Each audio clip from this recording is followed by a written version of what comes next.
Hey guys, it's man Jose and welcome to another review. Today we're going to be reviewing Astro's Playroom.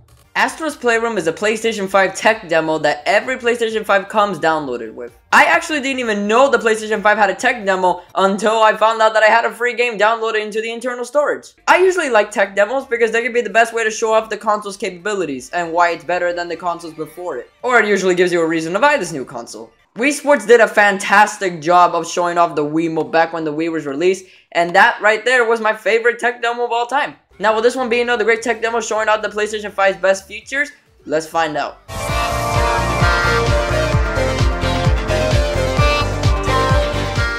This game visually is filled to the brim with utter fan service. If you're a PlayStation fanboy from any generation, literally any generation, then you are gonna have a fucking field day with this shit. The amount of references to old school and new PlayStation exclusive games and characters is astounding. They have Kratos from God of War, they have Nathan Drake from Uncharted, they have Ellie and Joel from The Last of Us. I love this reference the most because look at the bot. It has mushrooms on top of its head, which is obviously a reference to the clicker from The Last of Us. Also, Joel has a brick in his hand. Like, this is top level referencing right here. And that's not all. We have Dante from Devil May Cry, Snake from Metal Gear Solid with a fucking cardboard box, Aloy from Horizon Zero Dawn, Cloud Sword from Final Fantasy VII. They even have a reference of Until Dawn.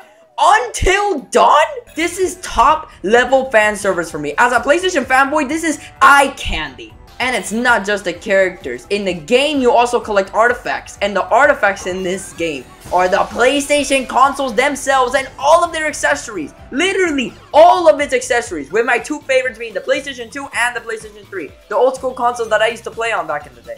I love seeing all the accessories such as the multi-tap for the PlayStation 2, the PlayStation Move for the PlayStation 3, the PlayStation 3 Eye Candy, which I still have to this day, a fucking PlayStation Move sharpshooter, a PlayStation 2 memory card, a PlayStation 2 microphone, a network adapter for the PlayStation 2. Oh my god, this was too fun to collect, way too fun. And obviously we have shit for the PlayStation 2 and the PlayStation 4, and it was nice as well. We had the PlayStation 1 LCD screen, the PlayStation 1 multi-tap, the PlayStation VR. They even have remodels for the console, like the PS4 Slim, the PS3 Slim, and the PS2 Slim, which I still own. And these are just the references. Without them, you have a really good looking game on your hands. The worlds that you explore in this game are basically the insides of the PlayStations. Like, there's this world where you're in the storage device of one of the consoles, which is a giant speedway that you can fly through. There's also a world where you're in the cooler of the console. There's a legit fan that blows you away, and there's an ice section, which obviously represents you being in the cooler. There's a GPU jungle. Like, a fucking course, the GPU is a jungle. I love it. I love how the world's visual design matches with what it's supposed to represent. That being the components of the consoles. And I was having a fucking nerdgasm when I saw that goddamn startup for the PlayStation 2. Guys, I cannot tell you how much I was fanboying over seeing that shit. And also, yes, the robots are cute little fuck nuggets that make this game feel super wholesome and family friendly, even while they're referencing video games that are not even close to that. It's a nice twist to the 3D platformer family friendliness that we see all the time, like Mario and Banjo-Kazooie.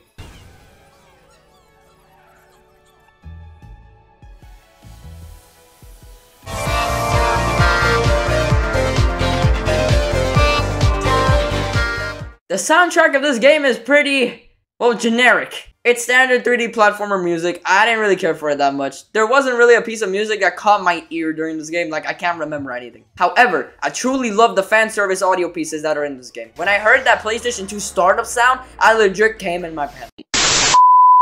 I legit nerdgasmed in my room. I legit lost and went berserk all over my house. Yeah, that's the one.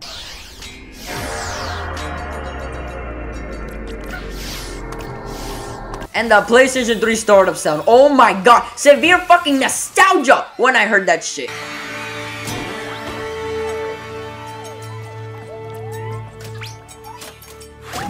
And obviously the PlayStation 1 startup sound, which needs literally no introduction. It's amazing as always.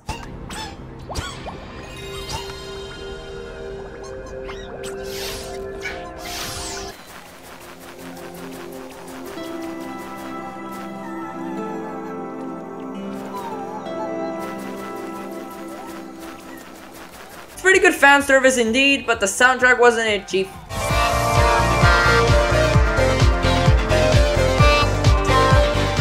The gameplay of Astro's Playroom is fucking fun as fuck! I am a fan of 3D platformers with the likes of Mario and Banjo-Kazooie, and this game is another treasure among them. While it's not as long or special as Mario or definitely Banjo-Kazooie, I will say that the fun in this game, besides the fan service, is the addictive ass gameplay. When you start this game, it's kind of hard to stop playing, and that means a lot to me. The worlds in this game are very unique and fun to play in, and the best part is that they all have different gimmicks and fan service. But first, let's talk about the character that you play as and his moves as a 3D platformer character. Astro has the basics in terms of moves such as a jump, a punch, a whirlwind punch, and that's it. Yeah, Astro himself is pretty goddamn basic with almost no way of differentiating him from any other 3D platformer. But I won't lie, he is very much fun to control. Astro is light as a fucking feather, and this feels great with the PlayStation 5 DualShock controller. The buttery smooth analog sticks makes you feel like you're much more in control of Astro.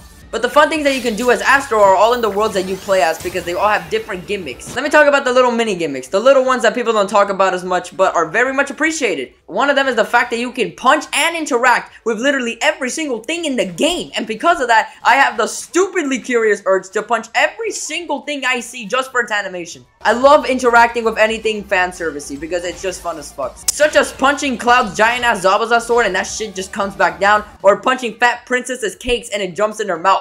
It's all fun as shit. Now, as for the main gimmicks, let's talk about them. There's a storage device world called SSD Speedway, and the gimmick in this one is that you fly with a glider and can go through hoops, because every game that has hoops in it is an automatic masterpiece. But really, the glider is pretty decent to control, and it's definitely not as bad as Superman 64, and that's a plus on every aspect. And then we also got the spaceship, which is super fun to control. You control it by moving your DualShock controller to where you want to go, and the engines are the triggers. And since the PlayStation 5 triggers are adaptive, it makes it really hard to press down on the triggers, making you feel like you're in actual control of the ship.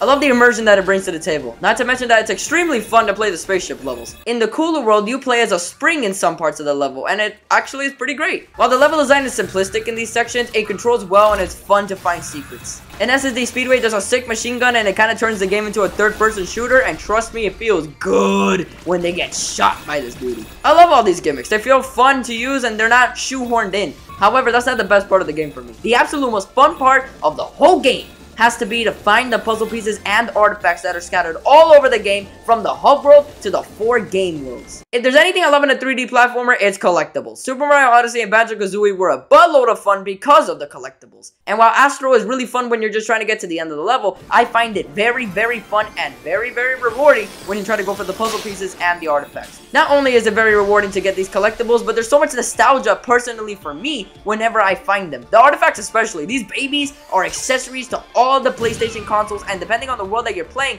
you're gonna find accessories for a specific console. Whether it's a PlayStation 2 and SSD Speedway, or the PlayStation 3 and Cooling Springs. And the best thing is that while they aren't hard to find, they are very subtle at times with their hiding places, which makes you want to look around for them. And since the level design is simplistic and linear, it really incentivizes you to look around the nooks and crannies of these worlds. The collectibles were so much fun to find that I decided to 100% the entire fucking game. Look at that. That is 100% completion. Every single puzzle piece, every single artifact, everything that this game has got. Guys, I gotta be honest as fuck, I love this fucking game to death. It has been a while since I played a 3D platformer that made me want to actually 100% it. The last 3D platformer that I ever actually 100%ed was Banjo-Kazooie, and come on, who doesn't 100% Banjo-Kazooie, am I right? The gameplay is one of the most addicting that I have played in a while, and I can't ever get enough.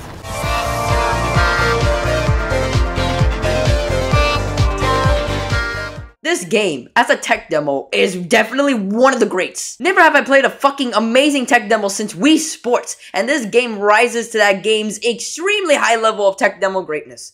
The amazing references to PlayStation's past, the beautiful visuals of the unique CPU worlds, the addicting gameplay of the fantastic 3D platformer genre makes me actually want to 100% the game. It deserves a lot of respect. It's a tech demo that feels like a real game, and the way it shows off the PlayStation 5's capabilities is actually really smart and intuitive. Mixing in the features of the PlayStation 5 with the platformer gameplay is pretty genius in its own right. Not to mention that this game has so much heart put into it, insane passion in every aspect that this game shows off. It's incredible. This game is one of the greats, and if you ever buy a PlayStation 5, please, for the love of Sony God, play this masterpiece. I give this game a 10 out of 10. So Astro's Playroom was just a fun experience altogether. One of the best 3D platformers I played in a while, man. And the fan service, I mean, come on, that sold it for me. Anyway, as for the next review, I'm not exactly sure what I'm going to do. So if you guys have any, requests, just leave it in the comment section below. And I'll see you guys in the next review. Peace.